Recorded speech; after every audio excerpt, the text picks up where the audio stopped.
नमस्कार दोस्तों, आज मैं एक और वीडियो के साथ आपके सामने उपस्थित हूँ।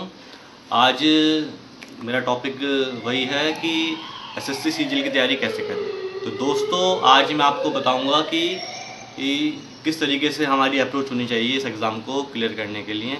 सबसे पहली बात कि आप एक बात का ध्यान रखिए कि इस एग्ज़ाम को निकालने के लिए पेशेंस बहुत ज़रूरी है। दोस्तों, पेशेंस बहुत ज़रूरी है क्योंकि ये पूरा प्रोसेस 2 साल का होता है कम से कम। क्योंकि पहले आप फॉर्म भरेंगे, फॉर्म की नोटिफिकेशन मई में आती है। मैं बता रहा हूँ, इस साल की बात 2017 की मई में नोटिफिकेशन आएगी। उसके बाद एग्ज़ाम होगा अगस्त से सितंबर में। फिर वो आपका क्लियर होगा तो जो एग्ज़ाम होगा आपका मेन दिसंबर या नवंबर दिसंबर में।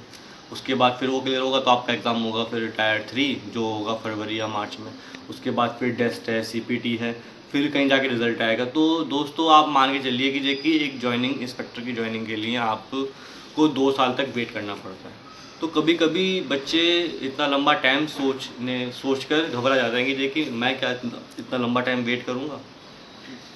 तो दोस्तों, कुछ अच्छा पाने के लिए तो सब्र करना ही पड़ता है, बिना सब्र करे नहीं मिलती कोई चीज़। तो इसलिए जो है इस एग्ज़ाम के लिए पेशेंस बहुत ज़रूरी है, और दूसरी चीज़ की कंटिन्यूअस हार्ड वर्क। कभी कभी एग्ज़ाम कैंसिल भी हो जाता है दोस्तों। ऐसा नहीं कीजिए कि जो है ऑब्स्टेकल नहीं है इस एग्ज़ाम में। 2013 की घटना है कि देखिए 2013 का एग्ज़ाम दोबारा हुआ था।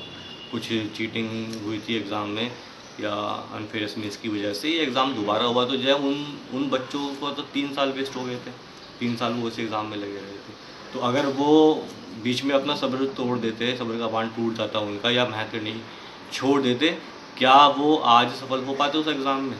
तो दोस्तों, इस एग्ज़ाम के लिए पेशेंस बहुत ज़रूरी है। मतलब आपको एक गोल सेट करना पड़ेगा कम से कम 4-5 साल के लिए कि अगर सपोज़ मैं जो है 2017 में एग्ज़ाम देने बैठ रहा हूँ, अगर वो कैंसिल होगा तो हो सकता है कि आपको 18 में देना पड़ जाए एग्ज़ाम ये। तो घबराना मत। जिस एनर्जी से आप लगे हुए हैं आज, उसी एनर्जी से आपको कल भी लगे रहना है, परसों भी लगे रहना है और हमेशा लगे रहना है।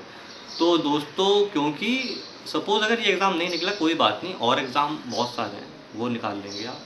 लेकिन आपको गवर्नमेंट जॉब ज़रूर ही मिलेगी अगर आप लगातार मेहनत कर रहे हैं तो। अपना टारगेट मत भूलना।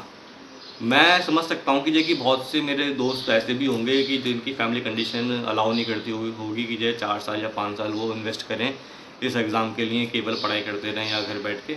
तो दोस्तों, आप पार्ट टाइम कुछ काम भी कर सकते हैं। ऐसा नहीं, मैं ये नहीं कह रहा कि देखिए आपको 15 घंटे पढ़ना है, 12 घंटे पढ़ना है, 10 घंटे पढ़ना है, 8 घंटे पढ़ना है, ऐसा नहीं, बिल्कुल नहीं। लेकिन डेली पढ़ना है।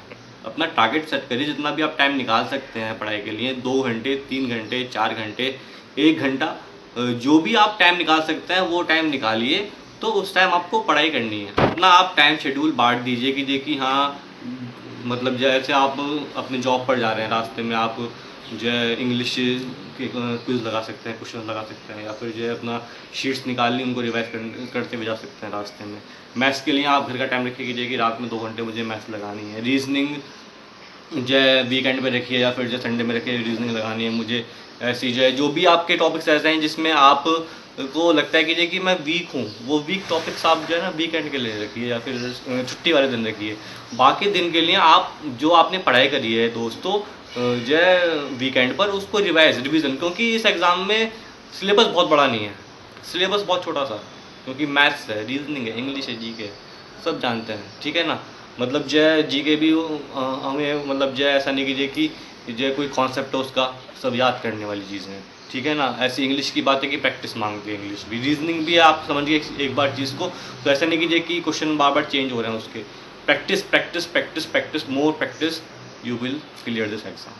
तो दोस्तों, practice, continuous hard work and patience, ये 3 चीज़ आपको अपने पास रखनी पड़ेंगी, आप ये एग्ज़ाम निकाल लेंगे ईजिली।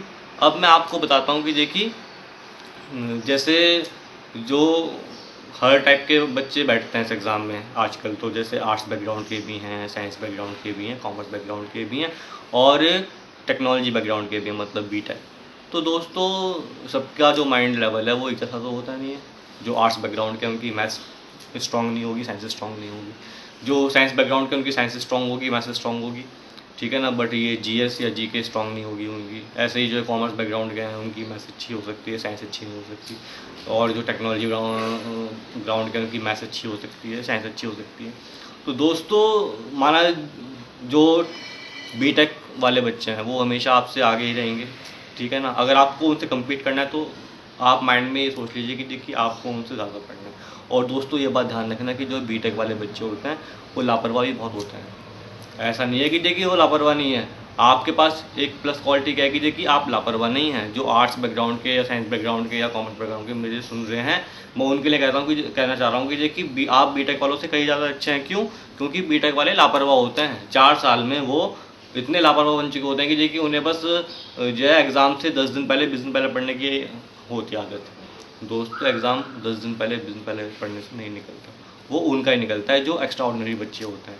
सभी एक्स्ट्रा ऑर्डिनरी नहीं होते, 200 में से एक बच्चा होगा एक्स्ट्रा ऑर्डिनरी, बाकी लोग फिर वही धक्के खाते हैं। लेकिन जो मेरे दोस्त प्यारे दोस्त जो हैं आर्ट्स बैकग्राउंड के हैं, कॉमर्स बैकग्राउंड के हैं, साइंस बैकग्राउंड के हैं, वो तो सभी अच्छे हैं, वो तो सभी मेहनती बच्चे हैं। तो मेहनत बहुत ज़रूरी है, पेशेंस बहुत ज़रूरी है इस एग्ज़ाम के लिए। तो आपको जो है मेहनत करनी है। आप ये मत घबराइए कि देखिए अरे ये तो बीटेक किया हुआ है, इसकी तो मैथ्स अच्छी होगी, ये सब अच्छा होगा। तो इसमें बीटेक की मैथ्स नहीं पूछते, बीटेक की साइंस नहीं पूछते, बीटेक के सब्जेक्ट नहीं पूछते। क्या पूछते हैं इसमें?